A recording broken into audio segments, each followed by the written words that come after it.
بسم اللہ الرحمن الرحیم۔ السلام علیکم ورحمۃ اللہ وبرکاتہ۔ نحمده ونصلي على رسوله الكريم، اما بعد۔ الحمد لله نحمده ونستعينه ونستغفره ونؤمن به ونتوكل عليه، ونعوذ بالله من شرور أنفسنا ومن سيئات أعمالنا ونعوذ بالله من شرور أنفسنا ومن سيئات أعمالنا ونعوذ بالله من شرور أنفسنا ومن سيئات أعمالنا، من يهده الله فلا مضل له ومن يضلله فلا هادي له، ونشهد أن لا إله إلا الله وحده لا شريك له، ونشهد أن سيدنا ومولانا محمدا عبده ورسوله، صلى الله عليه وعلى آله وأصحابه وبارك وسلم تسليما كثيرا كثيرا، أما بعد، فأعوذ بالله من الشيطان الرجيم، بسم الله الرحمن الرحيم۔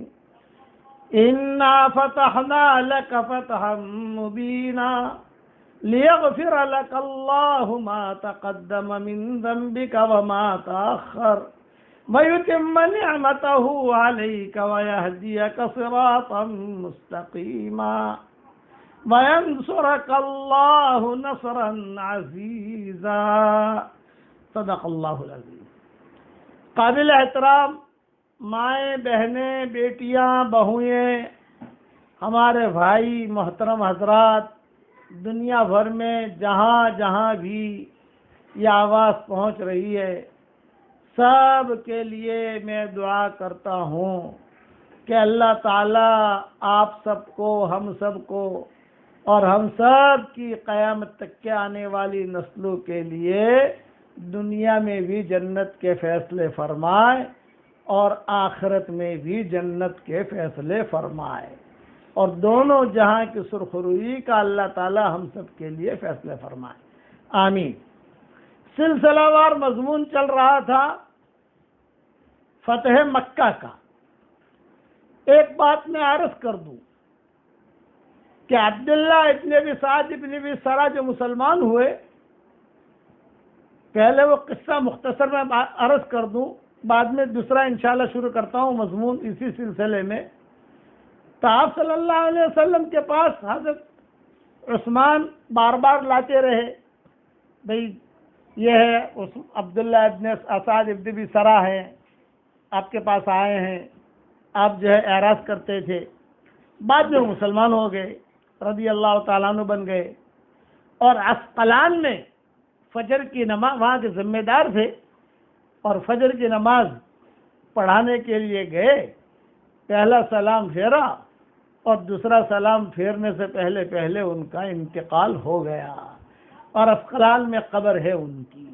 میرے سفر ہوئے ہیں عسقلان اور تاشقان، سمرقند، بخارا، بلخ، یہ سارے علاقوں میں میرے سفر ہوئے ہیں۔ جب میرے سفر ہوئے تو میں نے جو ہے کئی چیزیں وہاں دیکھی۔ میں ایک بات یہ عرض کرتا ہوں تو حضور صلی اللہ علیہ وسلم نے صحابہ سے کہا کہ ابھی لیس منکم رجل الرشید، تم میں سے کوئی عقل مند آدمی نہیں تھا کہ جو کھڑا ہو کر اسے قتل کر دیتا؟ تو صحابہ نے کہا کہ حضرت آپ ہمیں اشارہ کرتے، ہم قتل کر دیتے۔ تو حضور صلی اللہ علیہ وسلم نے جواب دیا، نبی کے لیے غمازی یعنی آنکھوں کا اشارہ یہ مناسب نہیں ہے، یہ آپ نے فرمایا۔ اچھا، اب میں ایک پوائنٹ بتاتا ہوں اور ایک اہم مضمون چھیڑ رہا ہوں۔ لوگ کتابیں لکھتے ہیں، 100 بڑے مردوں نے یہ کام کیا، فلاں مرد نے یہ کام کیا، فلاں مرد نے یہ کام کیا، فلاں مرد نے یہ کام کیا، ہے برابر ہے کہ 100 بڑے مرد گزرے ہیں، کوئی لکھتا ہے ابھی 200 بڑے مرد گزرے ہیں۔ حضور صلی اللہ علیہ وسلم کا نام سب سے پہلے آتا ہے اس میں کہ بڑے گزرے ہیں الحمدللہ. لیکن میں کہتا ہوں کہ 100 بڑی عورتیں، اس پر بھی کتاب لکھنی چاہیے. جیسے مردوں نے کام کیا ہے ویسے عورتوں نے بھی کام کیا. اب قصے آئیں گے عورتوں کے، یعنی یہ عورتیں بھی تو میدان میں پیچھے رہی ہیں، یہ نہیں ہے. خیر کسی زمانے میں عورت کا کوئی مقام نہیں ہوتا تھا. فرینچ کالونی میں، جاپانیز کالونی میں عورت کو انسان شمار نہیں کرتے تھے. عورت کو کہتے تھے کہ یہ جانور ہے، کہ جانور، کہ جس طریقے سے یعنی اور جانور کے بڑے بڑے بال ہوتے ہیں. جانور جو اللہ کو ایک دنیا چلانی ہے تو اللہ نے ایک جانور پیدا کر دیا، اصل تو مرد ہے. یہ ان کے ذہنوں میں یہ بات تھی.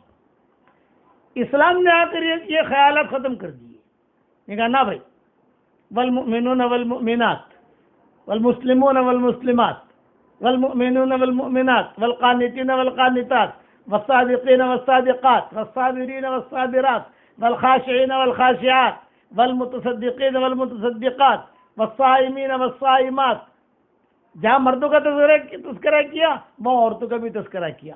تو عورتوں نے بھی بڑے بڑے کام کیے ہیں. میری خواہش ہے کہ 100 عورتیں، 100 بڑی عورتیں، ان کا بھی میں ایک کتاب لکھوں. لیکن اب اتنا ٹائم ہونا چاہیے، کیونکہ عورت جیسے زبیدہ بڑی عورت گزری ہے. اسی طریقے سے بلخ کا جو بادشاہ تھا وہ بہت بڑا ظالم تھا، تو اس کے مقابلہ جو کیا ایک عورت نے کیا. قصہ بیان کروں گا انشاءاللہ. عالمگیر کی بیٹی زیب النساء یہ بڑی عورت گزری ہے. ہارون رشید کی بیوی زبیدہ یہ بڑی گزری ہے. صحابیات میں سے تو ہے ہی، حضرت عائشہ ہے، حضرت میمونہ ہے، ام سلمہ ہے، اور حضور صلی اللہ علیہ وسلم کی بیٹیاں ہیں، حضرت فاطمہ ہے. انہوں نے تو کیا لیکن بعد کے لوگوں نے بھی کیا ہے. میں اس پر سنا رہا ہوں کہ فتح مکہ میں جو بڑے بڑے لوگ مسلمان ہوئے، یا فتح مکہ سے پہلے جو لوگ مسلمان ہوئے، تو ان میں عورتوں کا زیادہ دخل تھا. مثلا حضرت عمر کے اسلام لانے میں ان کی بہن کا ہاتھ تھا، فاطمہ کا، ان کا نام ان کا ہاتھ تھا. یعنی وہی ذریعہ بنی حضرت عمر کے اسلام لانے کا. اسی طریقے سے اکرمہ ابن ابی جہل کا قصہ انشاءاللہ میں بیان کروں گا. تو ان کے اسلام لانے میں ان کی بیوی جو چچزاد بہن تھی ام حکیم بنت حارث ابن ہشام، ان کا ہاتھ تھا.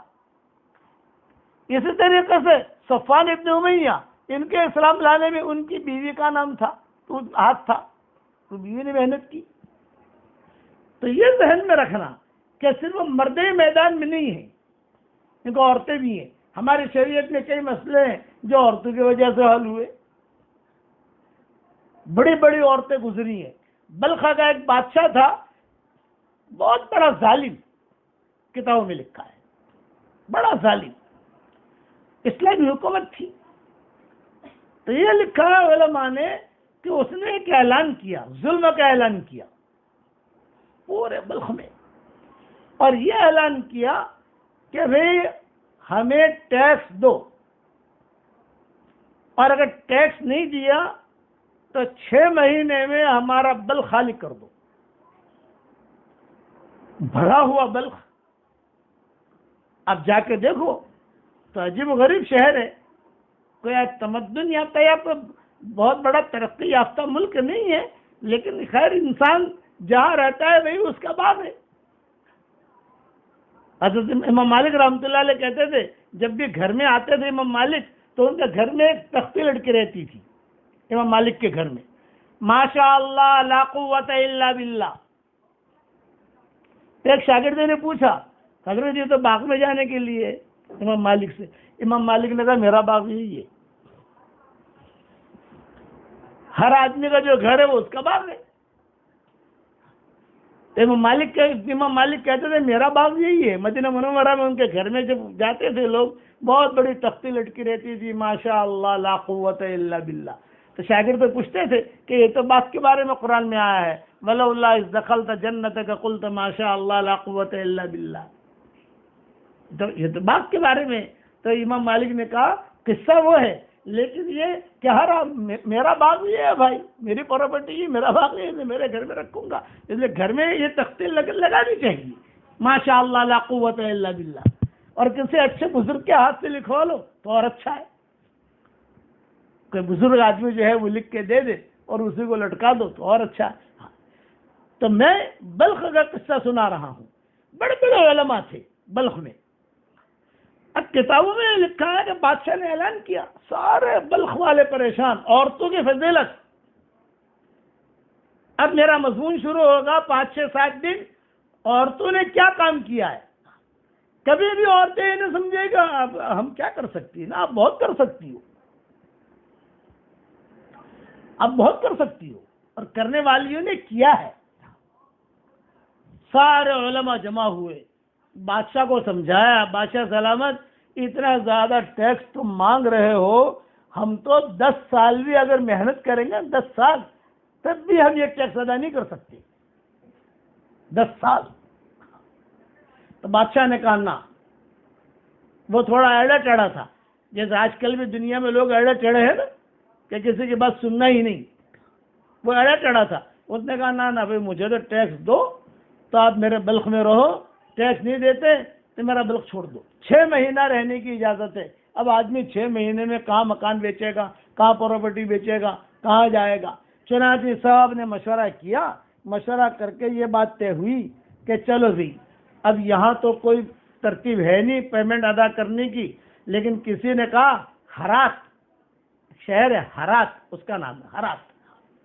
چونکہ میرا اس علاقے میں سفر ہوا ہے اور میں نے بہت بیانات کیے ہیں، یہ تاشقند، سمرقند، بخارا، یہ افغان، یہ سارا جو میں نے بہت چلا پھرا ہوں دعوت کے کام میں۔ ہرات میں ایک عورت رہتی ہے،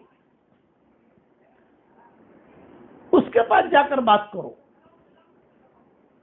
تو شاید تمہارا مسئلہ حل ہو جائے۔ ارے ابھی ایک عورت کیا حل کرے گی یہ مسئلہ؟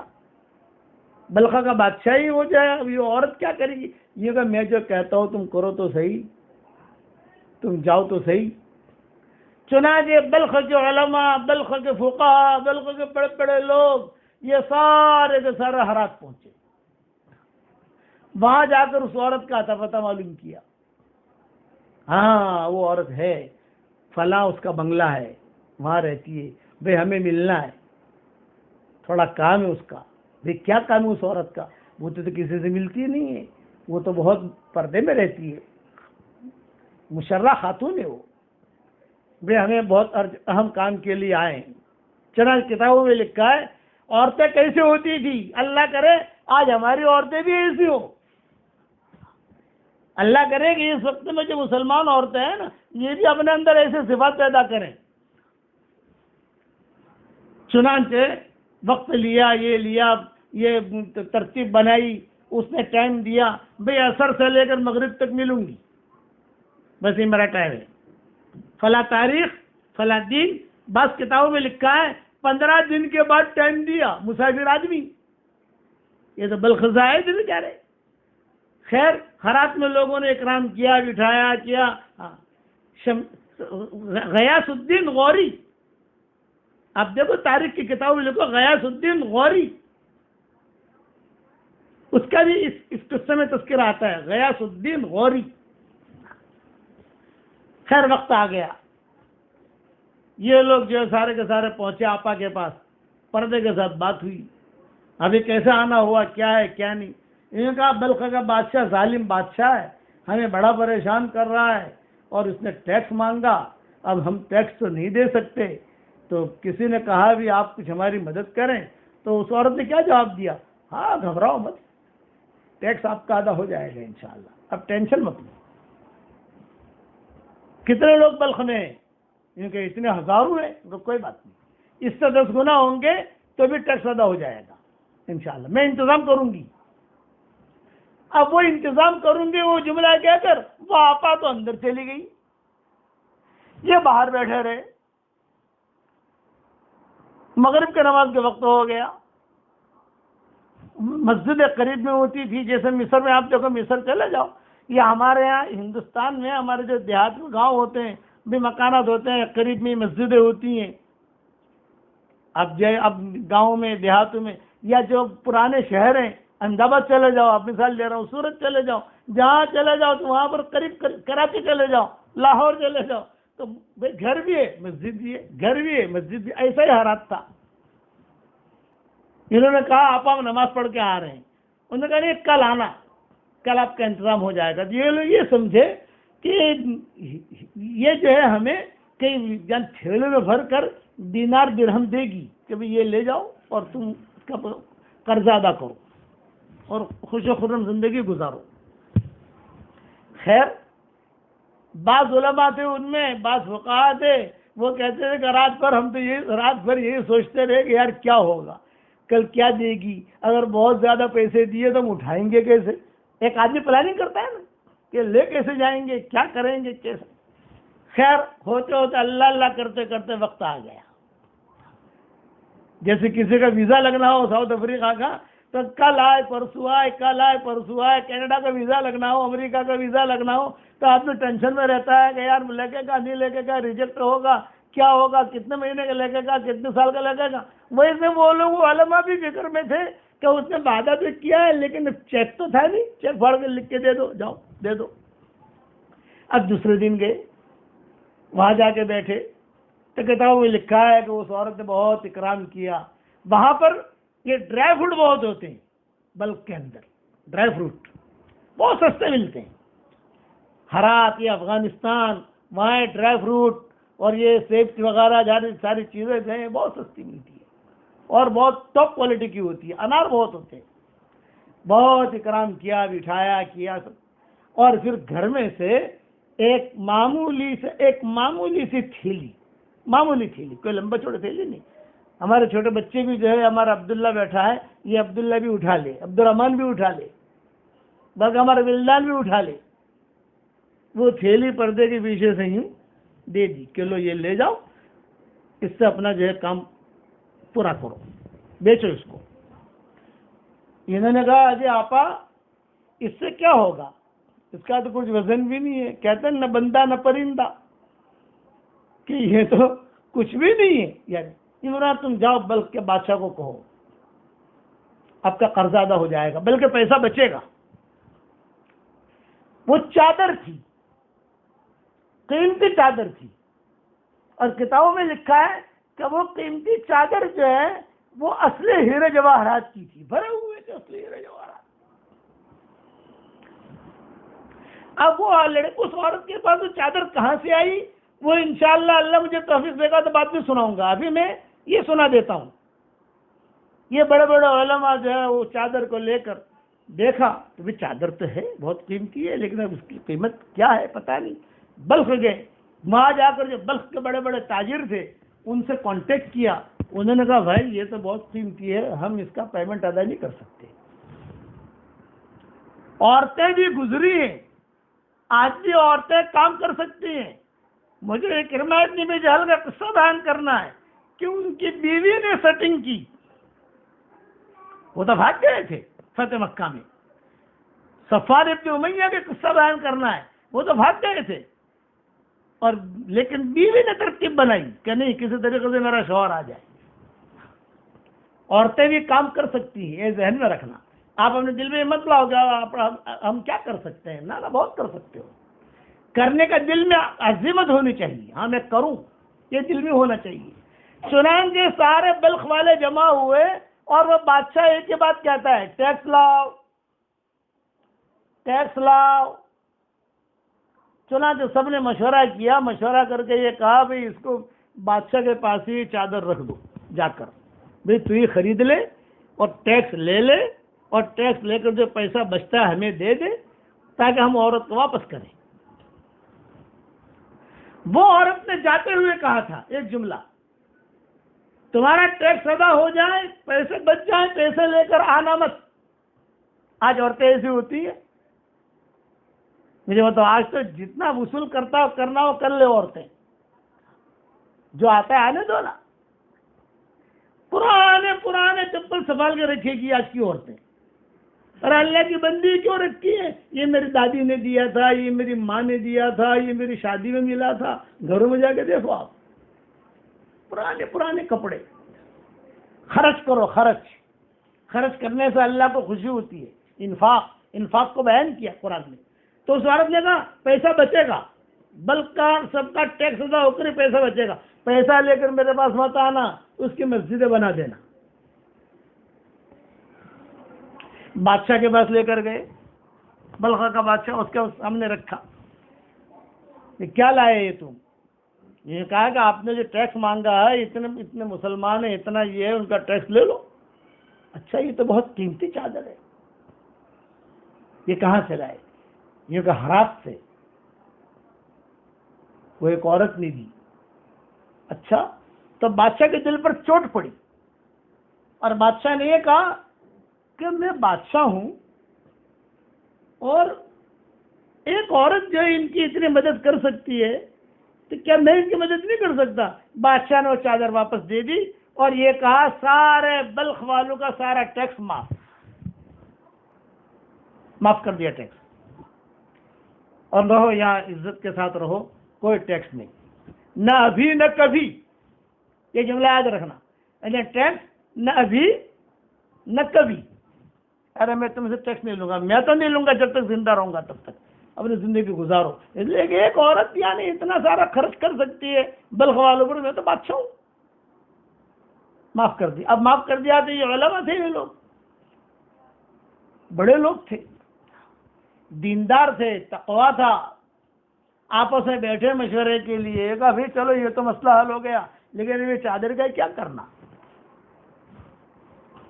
یہ چادر کو آج کی طرح نہیں، سمجھ گئے نا، کہ آج کی طرح کا عالم رہنے دینے کس کو کیا پتا چلتا ہے، گھر بند کمرے میں ہے نا، اتنا تو لے لے، اتنا تو لے لے، اتنا تو لے لے. نہیں، اللہ تو دیکھ رہا ہے.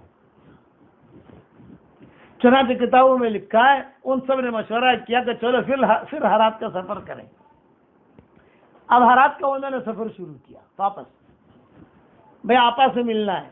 بھائی اب کیوں ملنا ہے؟ یہ کہ ابھی ہمارا کام ہو گیا، ابھی چادر کا ہم کیا کریں، اس لیے ہم چادر واپس دینے آئے ہیں. خیر ملاقات ہوئی. بھائی کیسے آنا ہوا؟ یہ کہ آپا اللہ آپ کو جزائے خیر دے، ہمارا کام تو ہو گیا اور یہ چادر جو ہے واپس لے کر آئے ہیں. امیر بلخ کا بادشاہ تھا، اس نے تو سب کو معاف کر دیا اور یہ چادر آپ واپس لے لیجئے. تو اس نے کہا مہلن مہلن مہلن، یہ چادر اندر مت بھیجو، یہ چادر آپ کے پاس رکھو. وہ عورت کیا کہہ رہی ہے؟ چادر اب میرے گھر میں واپس نہیں آئے گی، اللہ کے لیے میں نے دے دی ہے. ایک بات. دوسرا کہ اس چادر پر نامحرم غیر محرموں کی نظر پڑی ہے، وہ چادر میرے گھر میں نہیں آ سکتی. یہ عورت کا تقویٰ. اب یہ علماء بیچ میں پھنسے. عورت لینے سے انکار کر رہی کہ میرے پاس نہیں. تو کہا کہ اچھا ہم کریں کیا؟ یہ کہا اس کو تمہارا کام ہو گیا، اس کو بیچو اور بیچ کر مسافر خانے بناؤ، مسجدیں بناؤ، خانقاہیں بناؤ. چنانچہ ایک بہت بڑی جامع مسجد ہرات میں بنائی گئی، ابھی بھی ہے، اور کئی چھوٹی چھوٹی مسجدیں بنائی گئی. غیاث الدین غوری کا زمانہ تھا. غیاث الدین غوری نے خود نے وہ جامع مسجد بنانے کا، چونکہ میرا سفر ہوا ہے نا، بیانات کیے ہیں، ابھی بھی لکھا ہوا ہے چادر والی مسجد. آپ چلے جاؤ وہاں اس علاقے میں، گھومو پھرو، چادر چھوٹی مسجد ہے، چادر والی مسجد. غیاث الدین غوری کا زمانہ. اس نے کہا یار اتنی بڑی مسجد، ہمارا جب مصر کا سفر ہوا بڑی بڑی مسجدیں دیکھی ہم نے. او ہو. اسی سفر میں یہ تاشکند، سمرقند، رشیا کے ہمارے سفر میں ہم نے ایسی مسجدیں بھی دیکھی کہ صرف نماز وضو کرنے کے لیے جو بیٹھنے کی جگہ ہوتی تھی 2,000 آدمی کی عورتوں نے بنائی تھی. عورتیں بھی ہیں میدان میں، یہ آج لیکن ان کا نام نہیں آتا. اس لیے اللہ کسی کو توفیق دے تو 100 بڑی عورتیں، اس پر بھی کتاب لکھنی چاہیے. 100 بڑے مرد، 10 بڑے مرد، کہتے 50 بڑے مرد. بھائی عورتیں بھی ہیں، انہوں نے بھی کام کیا. یہ جتنے بڑے بڑے صحابہ بنے ہیں ان میں عورتوں کا دخل بہت ہے، سمجھانے میں، محنت کرنے میں. چنانچہ غیاث الدین غوری جب پوری مسجد بن گئی تو غیاث الدین غوری نے یہ کہا کہ یہ کہا کہ بھئی اتنی بڑی مسجد بنی ہے تو یہ مسجد بنانے کے لیے یعنی اس مسجد کا امام اس مسجد کے شان کے مطابق ہونا چاہیے، تو کس کو بلاویں؟ تو سب نے رائے دی کہ رئی ایک جگہ ہے، رئی، یہ بھی رشیا میں ہے، اس کا نام ہے رئی، کہ وہاں ایک خطیب رہتے ہیں امام فخر الدین رازی، یہ اصل رئی کے ہیں، تم وہاں چلے جاؤ اور وہاں جا کر ان سے درخواست کرو وہ یہاں آویں اور اس مسجد میں درس دیں اور یہی وہ امامت کراویں۔ یہ کتابوں میں لکھا ہے۔ تو غیاث الدین غوری خود گیا اپنے لاؤ لشکر کے ساتھ رئی، ہرات سے رئی کافی دور، خود گیا اور وہاں رئی میں امام رازی جو تھے وہ درس دیتے تھے، ان کی تفسیر بھی ہے، تفسیر رازی، یہ رئی کے رہنے والے تھے۔ جب وہ درس دیتے تھے تو پورا رئی جو ہے سناٹے میں آ جاتا تھا، ایک دکان کھلی ہوئی نہیں ملے گی، کوئی آدمی نہیں ملے گا، مرد عورتیں بچے بچیاں سب مسجد میں، بڑی مسجد تھی۔ ہم نے بڑے سفر کیے ہیں، بڑے بیانات کیے ہیں، وہاں مجمع تو اتنے نہیں ہوتے تھے، حالات تھے جو یہ رشیا وغیرہ کے جو ہے رئی، جب اب رئی میں داخل ہو جاؤ، پرانا شہر، جب داخل ہو جاؤ کوئی نہ ملے آپ کو سڑکوں پر، کوئی کار نہیں، کوئی تانگا نہیں، کوئی آدمی نہیں، کچھ بھی نہیں، سمجھ لو درس ہو رہا ہے، امام رازی درس دے رہے، یہ علامت ہوتی تھی۔ اور جب درس ختم ہو جاتا تھا تو پھر جو ہے لوگ اپنی اپنی ٹوپیاں، کوئی بیچ رہا ہے، کوئی پھل بیچ رہا ہے، کوئی جو ہے سبزی بیچ رہا ہے، اور مارکیٹ بھر جاتی تھی سب، مطلب کہ درس ختم ہو گیا، یہ نشانی ہوتی تھی۔ یہ غیاث الدین غوری پہنچا وہاں اپنے لاؤ لشکر کو لے کر، تو امام رازی سے کسی نے کہا کہ حضرت آج تو آپ کے درس میں غیاث الدین غوری آیا ہے۔ اچھا، اتنا بڑا آدمی میرے درس میں؟ ہاں، اور وہ بیٹھا ہوا، اس کے خاص ٹوپی ہوتی تھی غیاث الدین غوری کی، آپ نے رشیا کے لوگوں کو دیکھا ہوگا کہ وہ جب اعزاز کرتے ہیں تو خاص ٹوپی، میرے اپنے گھر میں بھی ہے خاص ٹوپی، میرے گھر میں مجھے بھی وہاں رشیا والوں نے دی ہے خاص ٹوپی، ایسے لمبی سی وہ پہناتے ہیں، وہ اعزاز کرتے ہیں، وہ کہتے ہیں میں کسی دن انشاءاللہ آپ کو دکھاؤں گا، کل ہی میں نے دیکھی تھی وہ ٹوپی، تب مجھے یہ سارا قصہ یاد آیا، گھر میں رکھی ہوئی ہے، پہنچی، وہ پہنتا تھا غیاث الدین غوری۔ وہ رشیا والوں کی آج بھی وہی طریقہ ہے ان لوگوں کا کہ بڑا آدمی جائے، کہ بڑا عالم جائے تو اس کو جو ہے وہ اس طریقے سے اعزاز کرتے ہیں، وہ ٹوپی پہنائی مطلب کہ آپ رئی کے مالک ہیں، آپ وہ ٹوپی پہن کر جہاں چلے جاؤ آپ کو پولیس والا کچھ نہیں کہے گا، وہ ٹوپی پہن کر کہیں چلے جاؤ، وہ دلیل ہوتی ہے کہ بھئی یہ بڑا آدمی، تو مجھے بھی دی تھی، میں نے کہا ارے بھائی اتنی بڑی ٹوپی میں کیا کروں گا یار، جن کا نا تو میں لے کر آیا، اور پرسوں ترسوں ہی کباڑ کھل رہا تھا تو میں نے دیکھی، میں نے کہا یار یہ یہاں رکھی ہے رئی، وہ آیا ہوا ہے غیاث الدین غوری۔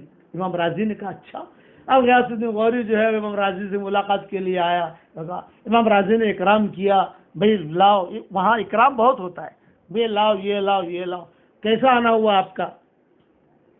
بھئی ہرات سے یہاں سفر کیا اتنا لمبا، اور بڑا آدمی سفر کر رہا ہے، حکومت کا اولی الامر جسے کہتے ہیں وہ آ رہا ہے، تو اس نے کہا حضرت ایک کام کے لیے آیا ہوں۔ کہا بتاؤ؟ یہ کہا بہت بڑی جامع مسجد بنائی ہے، تو وہاں آپ کو میں لینے آیا ہوں کہ آپ وہاں آ جاؤ، سارا آنے جانے کا خرچہ میرا اور وہاں رہنے کا خرچہ میرا، وہاں آپ کے لیے مکان بنا دوں گا سب کچھ، تاکہ وہ مسجد اتنی بڑی بنی ہے جامع مسجد، تو اس کے شان کے مطابق امام ہونا چاہیے، اس کے شان کے مطابق عالم ہونا چاہیے۔ تو امام رازی نے کہا بھئی دیکھو میرے لیے تو میرا رئی ہی اچھا ہے، میں کہاں وہاں آؤں بادشاہوں کے پاس، میں یہاں کام کر رہا ہوں، یہاں جمع ہوا ہوں، لوگ آتے ہیں دور دور سے، اور میں خطیب رئی سے ان کا نام مشہور تھا، امام رازی کا خطیب رئی، ان کی تفسیر بھی معروف ہے، تفسیر رازی، تفسیر رازی۔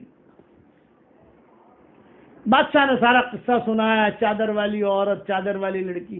اب وہ چادر والی عورت کی چادر کہاں سے آئی، یہ بھی انٹرسٹنگ ہے قصہ، لیکن چونکہ ابھی اس سے اس کا تعلق نہیں ہے، لیکن اسے چھیڑتا نہیں ہوں. امام راضی نے کہہ دیا، نے معذرت کر دی، بے غیاث الدین صاحب میں جو ہے معذرت کر رہا ہوں، میں جو ہے وہاں ہرات نہیں آ سکتا. اب بادشاہ بڑا پریشان، تو ان کا منہ چلا تھا، امام فخر الدین رازی کا منہ چلا، ایک شاگرد تھا، بعض شاگرد ہوتے ہیں نا، تو بادشاہ نے اس سے جا کر کہا بھائی تو کچھ ترتیب کرو، حضرت سفر کریں وہاں کا.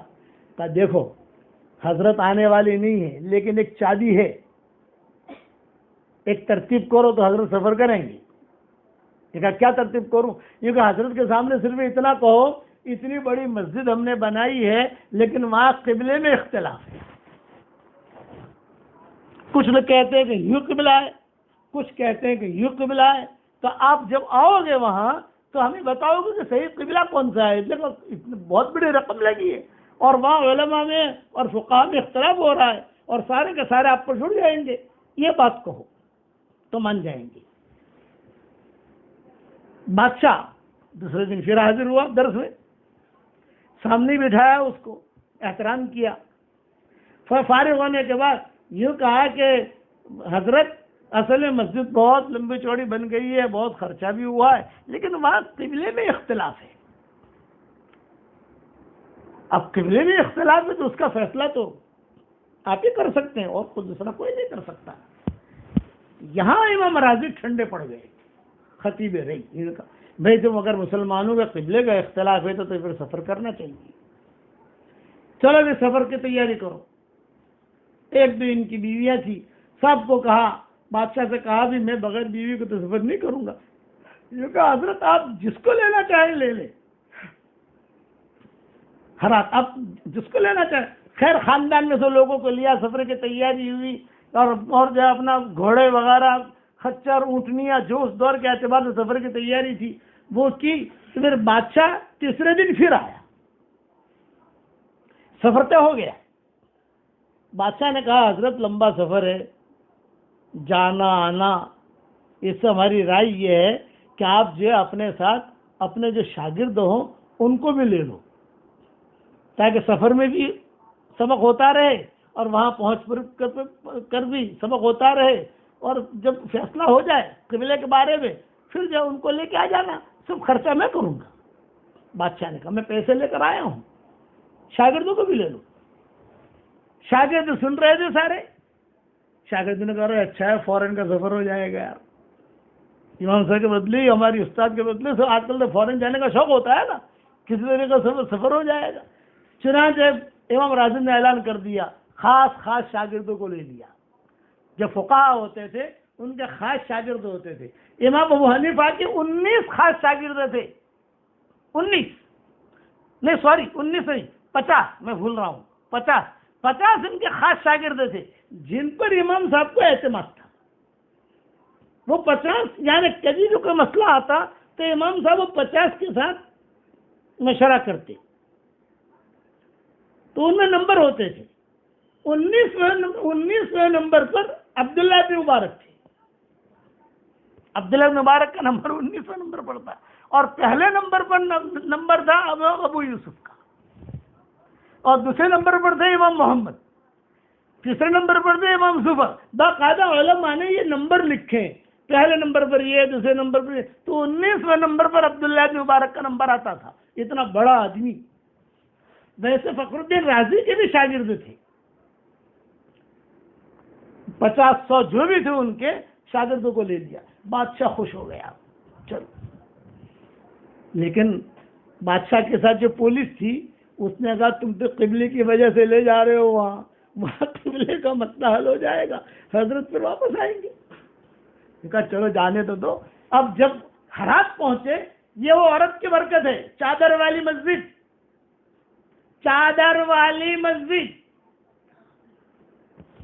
اور صرف وہ جاری مسجد نہیں بنی، کئی مسجدیں بنی، کئی چیزیں بنی. عورتوں نے بھی کام کیے، بڑی عورتیں گزری، نہیں گزری ایسا نہیں. یہ اکرمہ ابن ابی جہل جو اکرمہ بنے ہیں ان کی بیوی کی برکت سے بنے. صفوان ابن امیہ بنے بیوی کی برکت سے بنے، عمر جو عمر بنے بہن کی برکت سے بنے. یہ کہ بہن حلقہ تعلیم کا حلقہ تھا، یہ تھا، مار گئی، تھوڑا سا اتار چڑھاؤ ہوا. حضور اکرم صلی اللہ علیہ وسلم پر سب سے زیادہ خرچ کرنے والی حضرت خدیجہ تھی. سارا مال لٹا دیا اور حضور کو لے لیا اپنے گود میں. یہ کہا میرا مال بہت ہے، کیا کام کا. اس لیے میری مائیں بہنیں جو سن رہی ہیں وہ خرچ، لیکن خرچ ذرا دھیان سے کرنا. کبھی ایسا نہ ہو کہ آڑا چڑھا مولوی آ کر پیسہ لے جائے. یہ بھی تو ہوتا ہے نا بھائی، تحقیق کر کے جہاں برابر جگہ ڈھنگ کی جگہ پر جو اپنا مال پہنچے، صحیح جگہ پہنچے. اب یہ ہرات پہنچے تو کتابوں میں لکھا ہے جب ہرات پہنچے تو یہ تو غیاث الدین غوری تو وہاں کا بادشاہ، وہاں کا بڑا آدمی تھا، تو اس نے پورے ہرات میں استقبالیہ کیا، قالین بچھائے، یہ بچھایا، جائے مسجد کو جو اونٹ سے دھونی دی، یہ دیا وہ دیا، خوشبوئیں لگائی، یہ کیا. حضرت آ رہے ہیں. علماء کا احترام. اس لیے اچھے پیر، اچھے علماء، اچھے ڈاکٹر، اچھے سے مطلب خوبصورت نہیں، اچھے سے مطلب صحت والا نہیں، اچھے سے مطلب دیندار پیر، دیندار عالم ہو تو اس کا ساتھ برابر اس کو پکڑ لو. یا ایھا الذین آمنوا اتقوا اللہ وکونوا مع الصادقین کہا گیا. اے ایمان والو اللہ سے ڈرو، سچوں کے ساتھ رہو. اس کا مطلب قیامت کے دن قیامت تک اللہ سچے رکھے گا زمین پر. تو فخر الدین رازی اس کا معتقد ہو گیا بادشاہ غیاث الدین غوری. اور رستے میں چلتے چلتے کتابوں میں لکھا ہے اسباق بھی ہوتے تھے.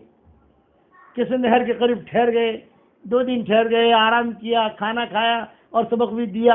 وہاں جب پہنچے ہرات میں تو بہت استقبال لیا، یہ وہ.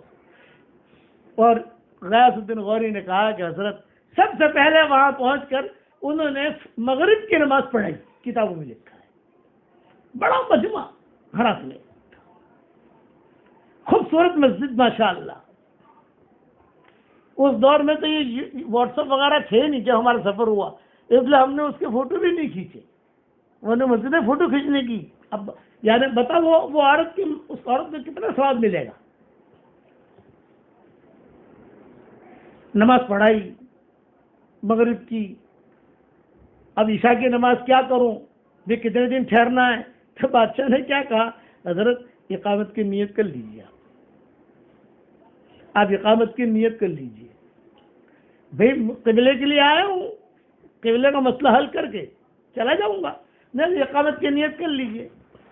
تو امام صاحب، یہ امام راضی نے ان کے شاگرد تھے، ان سے پوچھا، ہاں تو اقامت کی نیت کر لیجیے، بعد میں دیکھیں گے کیا کرنا ہے. اقامت کی نیت کر لی، نمازیں پڑھانی شروع کر دی، درس دینا شروع کر دیا، مجمع آنا شروع ہو گیا، یہ ہو گیا. تو 5-6 دن کے بعد امام راضی نے پوچھا، ارے بھائی وہ جو قبلے کا اختلاف کرنے والے لوگ تھے وہ کہاں ہیں؟ آپ مجھے لائے ہو وہاں سے رئی سے یہاں ہرات، تو میں تو آیا ہوں قبلے کی وجہ سے. امریکہ میں ایک جگہ اسٹاکٹن، سان فرانسسکو کے قریب، وہاں اب تک ایک قبلے کا اختلاف ہے. اسٹاکٹن جب بھی میں جاتا ہوں وہاں تو وہ جھگڑا ملتا ہے. بات کرتا ہوتا ہے، وہ بات کرتے ہی ہیں، بات کرتے ہی ہیں. ارے میں نے کہا یار ساری دنیا کے قبلے ٹھیک ہو گئے، تمہارا قبلہ ٹھیک نہیں ہوتا. یہ سان فرانسسکو سے قریب ہے اسٹاکٹن. امام صاحب نے پوچھ لیا، بھائی تم مجھے لائے ہو یہ قبلے کی وجہ سے، تو بتاؤ کون اختلاف کر رہا ہے. تو بادشاہ نے کیا جواب دیا، حضرت آپ نے نماز پڑھائی، اب یہ قبلے پر سب لوگ متفق ہو گئے، اب کوئی لڑائی نہیں. اچھا اب سب لوگ متفق ہو گئے تو پھر مجھے واپس چلو، پھر واپس چلے رہے، واپس چلے. اب ان کے شاگرد سن رہے تھے سب، تو شاگردوں نے کہا کہ حضرت وہاں رئی میں تو کوئی اتنا کھانے پینے کا اتنا ٹھکانہ نہیں ہے، کوئی رہنے کا ٹھکانہ نہیں، یہاں تو شاہی مہمان ہیں. کتابوں میں لکھا ہے کہ جب کھانا لگتا تھا تو غیاث الدین غوری خود کھڑا ہو کر یہ طلباء کو، علماء کو، امام صاحب کو کھانا کھلاتا تھا، کھڑا ہو کر. روٹیاں دیتا تھا، پانی لاتا تھا، اکرام کرتا تھا. ان علماء نے کبھی اکرام دیکھا نہیں تھا. تو علماء نے کہا کہ حضرت اب کہاں جائیں گے واپس ہم، یعنی وہاں رہ کہاں جائیں گے، یہیں ٹھہر جاتے ہیں. غیاث الدین گوہری نے کہا کہ حضرت یہیں ٹھہر جاؤ، سب کی شادیاں کرا دوں گا، سب کے مکانات بنا دوں گا، سب کا ترتیب دے دوں گا، سب کچھ کروں گا. امام صاحب کے دل میں یہ بات آ گئی. چنانچہ کتابوں میں لکھا ہے کہ وہیں ٹھہر گئے، وہیں رہے، وہی ان کی قبر بنی اور وہیں سے پھر ان کے دوسرے کام شروع ہوئے. یہ ایک عورت، چادر والی عورت. اب یہ عورت کون تھی، یہ انشاءاللہ اللہ توفیق دے گا تو بعد میں بیان کریں گے. اس لیے یہ ذہن میں رکھنا کہ صرف مرد جو ہے کام کرتے ہیں، یہ بات نہیں ہے، عورتیں بھی کام کرتی ہیں اور کام کرنے کے عزائم کرنے چاہیے. اب فتوے سن لو.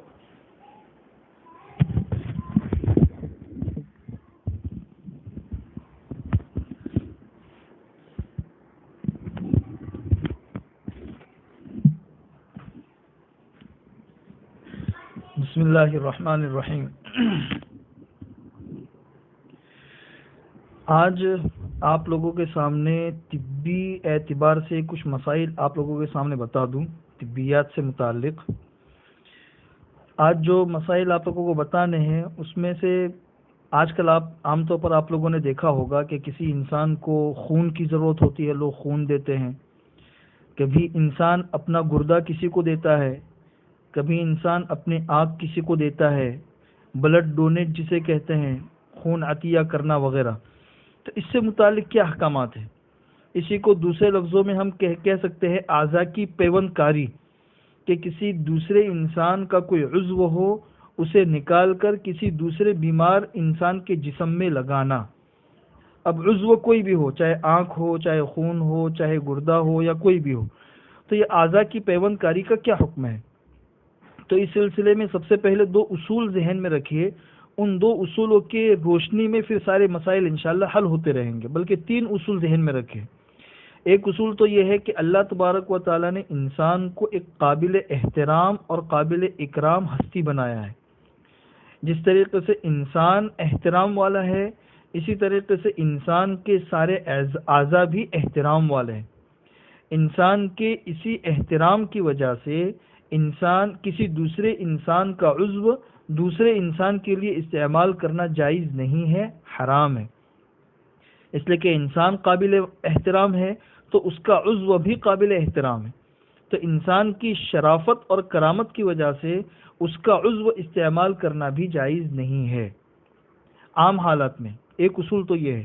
دوسرا اصول یہ ہے کہ یہ شریعت کا اعتدال ہے کہ وہ انسانی مجبوریوں کا خیال بھی رکھتی ہے. ایسا نہیں ہے کہ ایک حکم ہر حالت میں ہو اور ہر انسان کے لیے ہو، نہیں. انسان کی مجبوریاں ہوتی ہے تو انسان کی مجبوریوں کے تحت میں احکامات میں کافی رخصت اور آسانی پیدا ہوتی ہے. تیسرا اصول یہ ذہن میں رکھیے کہ انسان اپنے جسم کے اعضاء کا مالک نہیں ہے، مالک اللہ تبارک و تعالی ہے. اللہ تبارک و تعالی نے انسان کو اس کے جسم کے اعضاء استعمال کرنے کی اجازت دی ہے، مالک نہیں بنایا. اس کو ایسا سمجھ لو جیسے کہ آپ کا مکان ہے تو مکان آپ کسی اور کو کرائے پر دیتے ہیں. تو جو انسان کرائے پر رہتا ہے تو وہ اس مکان کا مالک نہیں ہے، مالک کوئی اور ہے. جو مالک ہے اس نے کچھ مدت تک کے لیے اس مکان سے فائدہ اٹھانے کی اجازت دی ہے. یہ 3 اصول ذہن میں رکھیے. اب اس کے ضمن کے اندر آپ لوگوں کو مسائل بتاؤں. سب سے پہلے خون کا مسئلہ لے لیجئے کہ خون کسی دوسرے انسان کو دینا اور چڑھانا. تو چونکہ خون یہ انسان کے جسم کا ایک عضو ہے اور انسان کی شرافت و کرامت کی وجہ سے اس کے عضو سے فائدہ اٹھانا جائز نہیں ہے. دوسری بات یہ ہے کہ خون تو ویسے بھی ناپاک ہے، تو ناپاک چیز کسی دوسرے انسان کے جسم میں کیسے استعمال کی جا سکتی ہے؟ اس لیے عام حالات میں تو اس طریقے سے خون کا استعمال جائز نہیں ہے. لیکن اگر کوئی انسان، جیسے میں نے آپ کو بتایا کہ عذر اور مجبوری کے جو احکامات ہیں وہ الگ ہیں. ایک انسان ہے وہ اتنا شدید بیمار ہے کہ اس کی جان بچنے کے لیے کسی دوسرے کے خون کی ضرورت ہے. جب تک کسی انسان کا خون نہیں ملے گا تب تک انسان کی جان نہیں بچ سکتی ہے. تو اس مجبوری کے تحت میں اگر کسی دوسرے انسان کا خون استعمال کیا جائے تو اس کی اجازت ہے، اس لیے کہ یہ مجبوری کا درجہ ہے، اس میں کوئی حرج نہیں ہے، اس لیے کہ اس سے انسان کی جان بچ سکتی ہے۔ خون ہی سے متعلق دوسرا حکم یہ سمجھ لیجئے کہ خون آپ کسی اور کو تحفتاً تو دے سکتے ہیں، بہت سے لوگ خون کو بیچتے بھی ہیں، تو اس کو بیچنا جائز نہیں ہے، اس لیے کہ دوسرا انسان جو خون لے رہا ہے وہ اپنی کسی مجبوری کی وجہ سے لے رہا ہے، آپ اس کو دیجئے، فری میں دیجئے، اس کی قیمت آپ نہیں لے سکتے۔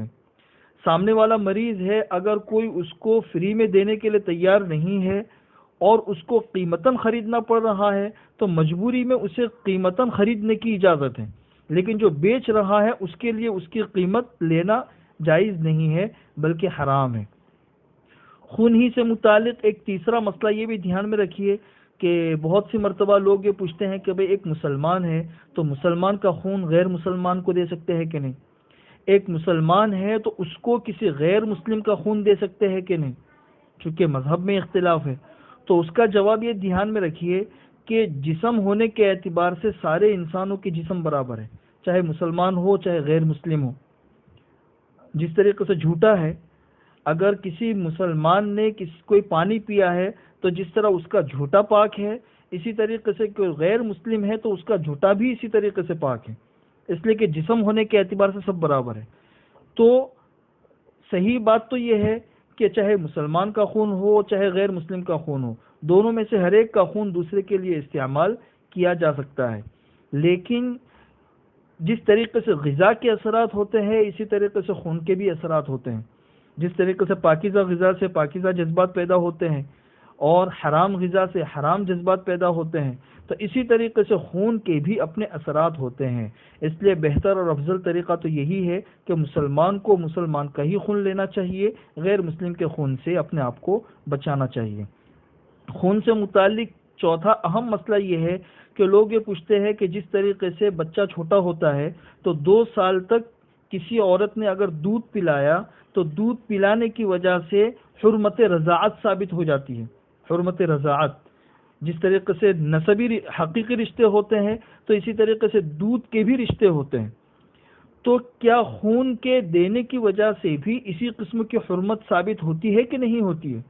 آپ نے کسی عورت کو خون دیا یا کسی عورت نے کسی مرد کو خون دیا، تو کیا اس خون کے دینے کی وجہ سے آپس میں کوئی حرمت پیدا ہوتی ہے دودھ کے رشتوں کی طرح؟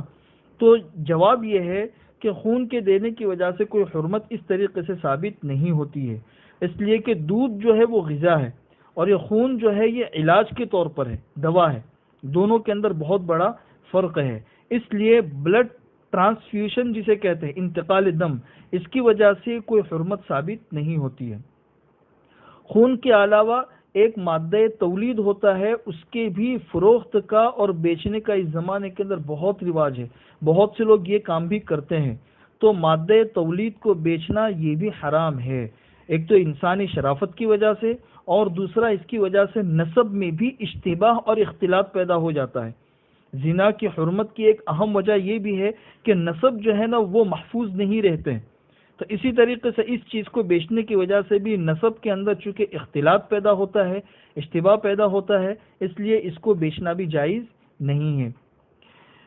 اعضاء کے اندر سے ایک عضو ہے جس طریقے سے عام طور پر ہوتا ہے، گردہ لوگ بیچتے ہیں، گردہ، تو اس کا حکم بھی سمجھ لیجئے کہ بیچنا تو جائز نہیں ہے، لیکن زندگی کے اندر اگر کسی انسان کو گردے کی ضرورت ہے اور آپ دینا چاہتے ہیں تو اس کا اصول اور اس کا طریقہ یہ ہے کہ جس انسان کو آپ دینا چاہتے ہیں اس کی حیات اور زندگی ہی گردے کے اوپر موقوف ہو، کہ اگر اس کو گردہ نہیں دیا جائے گا تو اس کی زندگی کو خطرہ ہے، اور جو گردہ دینا چاہتا ہے وہ طبی اعتبار سے اتنا صحت مند ہے کہ ڈاکٹر نے کہا ہے کہ اگر وہ اپنا ایک گردہ دے دے گا تو انشاءاللہ اس کی جان کو کوئی خطرہ نہیں ہے جو دینے والا ہے۔ تو اس شرط کے اوپر کوئی انسان اگر اپنا گردہ دوسرے کو دینا چاہے تو اس حالت میں اجازت ہے، ان شرائط کے ساتھ میں کہ سامنے والے کی زندگی ہی گردے کے اوپر موقوف ہو اور جو گردہ دے رہا ہے وہ اتنا صحت مند ہو کہ اس کا گردہ نکالا جائے گا تو اس کی جان بچی رہے گی اور اپنی زندگی اچھے طریقے سے گزار سکتا ہے، تو اپنی زندگی کے اندر اپنا گردہ ہدیتاً کسی کو دے سکتا ہے۔ لیکن لوگ اپنے انتقال کے بعد میں وصیت کرتے ہیں کہ بھئی میرا انتقال ہو جائے تو میری آنکھیں کسی کو دے دینا، میرا گردہ کسی کو دے دینا، میرے جسم کے اعضاء فلاں جگہ پہ ڈونیٹ کر دینا۔ تو یہ وصیت کرنا جائز نہیں ہے، اور اگر کسی نے وصیت کی بھی ہے تو اس پر عمل کرنا بھی جائز نہیں ہے۔ اس لیے کہ تیسرا اصول میں نے بتایا تھا کہ انسان اپنے جسم کے اعضاء کا مالک نہیں ہے، مالک اللہ تعالیٰ ہے۔ تو جس چیز کا انسان مالک ہی نہیں ہے اس کی وصیت کیسے کر سکتا ہے؟ انسان اپنی مملوکہ چیز میں وصیت کر سکتا ہے، غیر مملوکہ چیز میں وصیت نہیں کر سکتا، اس لیے ان وصیتوں کا کوئی اعتبار نہیں ہے۔ آخری مسئلہ آپ لوگوں کو بتا دوں، آج کل کورونا ویکسین آئی ہے، لوگ مسائل پوچھتے ہیں کہ کورونا ویکسین کا استعمال شرعاً کیسا ہے؟ اس کی وجہ سے جو بہت سی جگہوں کے اوپر نقصانات بھی ہوتے ہیں، اس کی وجہ سے کبھی کسی کی موت بھی ہو جاتی ہے، کچھ غلط اثرات بھی ہوتے ہیں۔ تو یہ ساری کی ساری چیزیں ایک طبی اعتبار سے ہے کہ بھئی طبی اعتبار سے اس میں فائدہ ہے یا نقصان ہے، نقصان ہے تو نقصان کی شرح کم ہے یا نفع کی شرح کم ہے۔ یہ ساری کی ساری چیزیں ایک طبی اور ڈاکٹری اعتبار سے ہے، یہ آپ ڈاکٹروں سے پوچھ سکتے ہیں۔ میں ایک شرعی مسئلہ بتا رہا ہوں کہ شرعی اعتبار سے اس کا لگانا کیسا ہے۔ کچھ لوگ کہتے ہیں کہ بھئی اس کے اندر حرام جانور کے اجزاء اور اس کی چربی استعمال کی جاتی ہے، اس کے جسم کے مختلف اعضاء استعمال کیے جاتے ہیں۔ تو اس کا حکم یہ ہے کہ بیماری کی حالت انسان کے اختیار سے باہر ہوتی ہے، اور بیماری کی حالت میں اگر کوئی ایسی دوا ہو کہ اسی دوا پر انسان کی زندگی موقوف ہو اور اس کے علاوہ کوئی دوسری دوا نہ ہو، تو مجبوری کے درجے میں کسی حرام چیز سے بھی علاج فقہاء نے جائز لکھا ہے۔ سب سے پہلی بات تو یہ ہے کہ اس کے اندر حرام جانوروں کے اجزاء کا استعمال یہ خود ایک قابل تحقیق بات ہے، اس کی کوئی تحقیق نہیں ہے۔ اور اگر یہ سمجھ بھی لو کہ کسی حرام جانور کے مخصوص اعضاء استعمال کیے گئے ہیں، تو پھر یہ حکم بھی سمجھ لیجئے کہ اگر کوئی چیز ہے حقیقت اور ماہیت کی تبدیلی کی وجہ سے اس کا حکم بدل جاتا ہے۔ جیسے آپ کو مثال دوں کہ ایک شراب ہے، وہ حرام ہے، یہی شراب اگر اس کی ماہیت بدل گئی، اس کی حقیقت بدل گئی، اس کا مزہ بدل گیا، اب وہ سرکہ بن گئی، تو سرکہ اس کا استعمال کرنا جائز ہے۔ پہلے کچھ اور تھا، اس کی حقیقت الگ تھی تو اس کا حکم بھی الگ تھا حرمت کا، اب اس کی حقیقت بدل گئی، ماہیت بدل گئی، تو اب اس کا حکم بھی بدل گیا، اب اس کا استعمال کرنا جائز ہو گیا۔ تو اگر یہ کسی حرام اعضاء سے اور حرام جانور سے لی بھی گئی ہے تو اب اس کی مکمل ماہیت بدل چکی ہے، اب یہ ایک سیال مادہ ہے، سیال مادہ، تو حقیقت اور ماہیت کے بدلنے کی وجہ سے اس کا حکم بھی بدل جائے گا۔ اور پھر ساتھ میں نے آپ کو یہ بتایا کہ فقہاء نے اس بات کی باقاعدہ صراحت بھی کی ہے کہ کسی بیماری کا علاج اگر کسی حرام چیز کے ذریعے کیا جائے اور وہ علاج اسی حرام دوا کے اوپر ہی موقوف ہو، اس کے علاوہ کوئی دوا نہ ہو، تو مجبوری میں اس کے استعمال کی ویسے بھی گنجائش ہے۔ اور دوا کے اندر دونوں چیزیں ہیں، چاہے کوئی انسان بیمار ہو پھر اس کے بعد دوا کا استعمال کرے، یہ بھی دوا کا اور علاج کا ایک طریقہ ہے۔ علاج کا دوسرا طریقہ یہ ہے کہ انسان ابھی بیمار نہیں ہوا ہے اور احتیاطاً بیمار نہ پڑے اس کے لیے کوئی دوا کا استعمال کر رہا ہے۔ تو کورونا ویکسین کا استعمال اسی طریقے سے ہے کہ ابھی انسان بیمار نہیں پڑا ہے، ایک احتیاطی طور پر پہلے سے انسان ویکسین لینا چاہتا ہے، تو یہ بھی علاج ہی کے زمرے میں آتا ہے، یہ بھی دوا ہی کے زمرے میں آتا ہے۔ اس لیے شرعی اعتبار سے کورونا ویکسین کے لینے میں کوئی حرج نہیں ہے۔ اس کے جو نقصانات ہوتے ہیں یا نفع ہوتے ہیں، اس کا تعلق طبی اور ڈاکٹری اعتبار سے ہے، اس کا یہاں پہ کوئی بحث نہیں ہے۔ اللہ ہمیں عمل کرنے کی توفیق نصیب فرمائے۔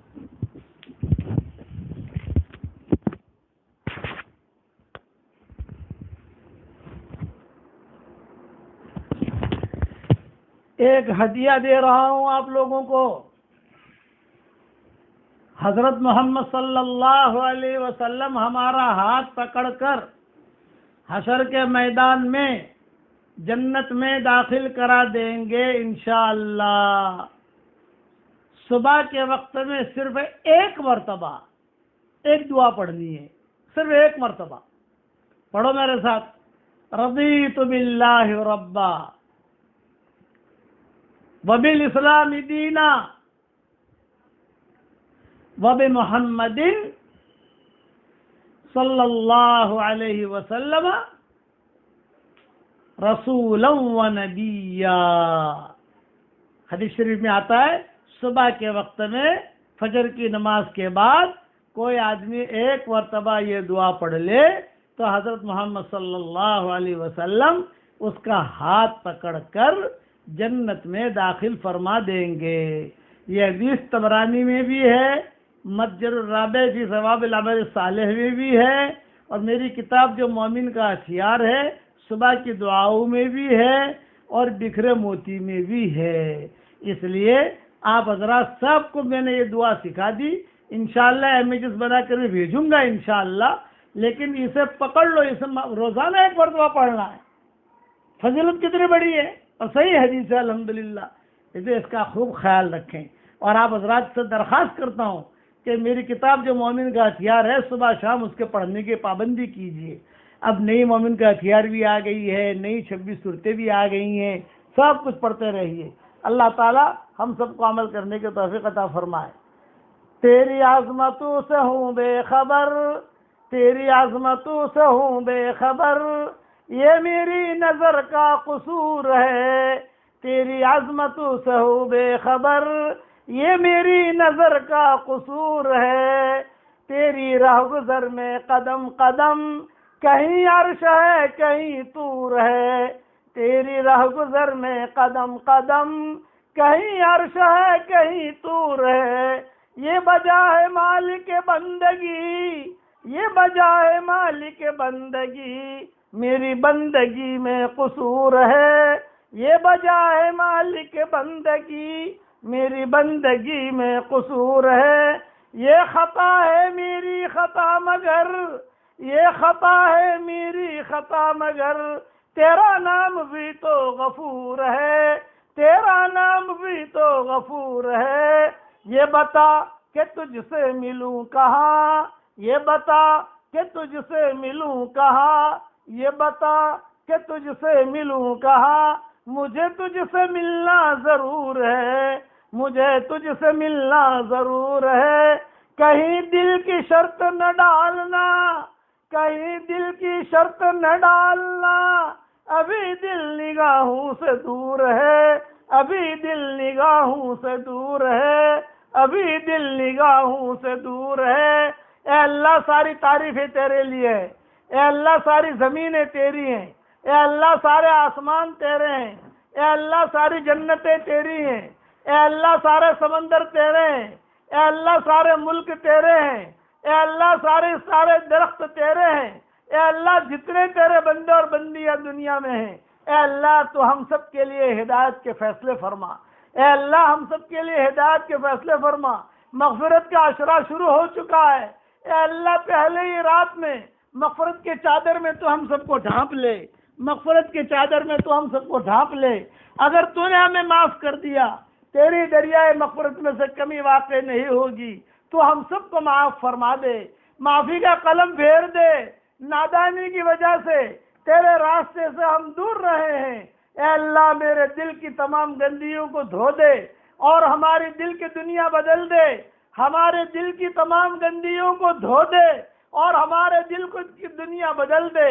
ہمیں ایک نیا موڑ دے کر ہمیں نئی زندگی بخش دے، ہمیں اکیلا بھٹکتا ہوا نہ چھوڑ، ہمیں اکیلا بھٹکتا ہوا نہ چھوڑ، ہمیں سہارا دے دے۔ اے اللہ ہمیں اکیلا بھٹکتا ہوا نہ چھوڑ، ہمیں سہارا دے دے۔ ہم نے اپنی زندگی تجھ سے دور بھاگتے ہوئے گزار دی ہے، ہم نے اپنی زندگی تجھ سے دور بھاگتے ہوئے گزار دی ہے، اب ہم تیری طرف لوٹ کے آ رہے ہیں۔ ہمارے پاس تیرے سوا کوئی در نہیں ہے، سارے دروازے بند ہو چکے ہیں۔ اپنے کرم سے اپنے دروازے سے تو ہمیں واپس نہ لوٹا، ہم تیری طرف بھکاری بن کر آئے ہیں، ہم تیری طرف بھکاری بن کر آئے ہیں تاکہ تو ہمیں بچا لے۔ اے اللہ تو ہم سب کو اپنا فرما بردار بندہ اور غلام بنا لے، اے اللہ تو ہم سب کو اپنا فرما بردار بندہ اور غلام بنا لے، ہماری تمام گندگیوں کو دور کر دے، ہمارے دل کی دنیا بدل دے، ہماری دل کی دنیا بدل دے۔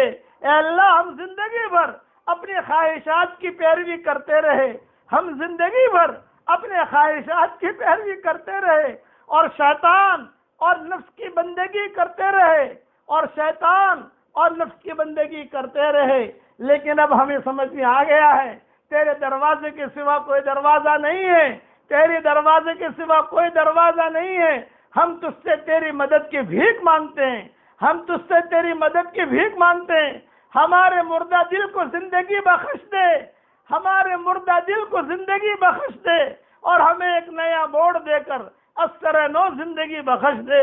اے اللہ، ہم تیرے بہت بڑے شکر گزار بندے ہوں گے اگر آپ ہمارے دل کی دنیا کو بدل دیں گے۔ ہمارا دل کالا ہو چکا ہے، ہمارا دل کالا ہو چکا ہے اور آنکھیں خشک ہو گئی ہیں۔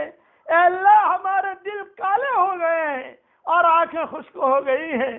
اب ہم تیرے در پر آئے ہیں اور رمضان کی رات میں آئے ہیں، مغفرت کے عشرے میں آئے ہیں۔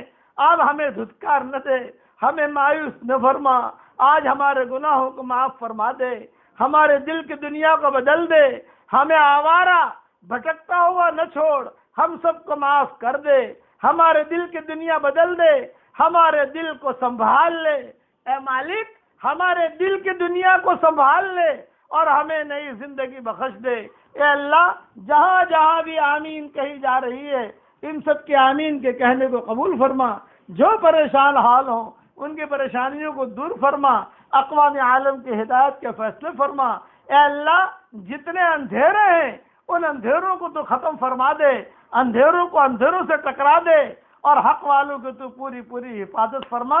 اور جس نے مجھے دعاؤں کے لیے کہا ہو، دعاؤں کے لیے خطوط میں لکھا ہو، جن کا ہم پر کسی قسم کا حق اور احسان ہو، یا جو ہمیں اپنے دعاؤں میں یاد کرتے رہتے ہوں، یا مائیں بہنیں اپنی دعا میں مجھے یاد کرتی رہتی ہوں، ہماری ساری دعاؤں میں ان کا پورا پورا حصہ نصیب فرما اور اپنے فضل و کرم سے ہماری دعاؤں کو قبول فرما۔ سبحان ربک رب العزت عما یصفون وسلام علی المرسلین والحمد للہ رب العالمین۔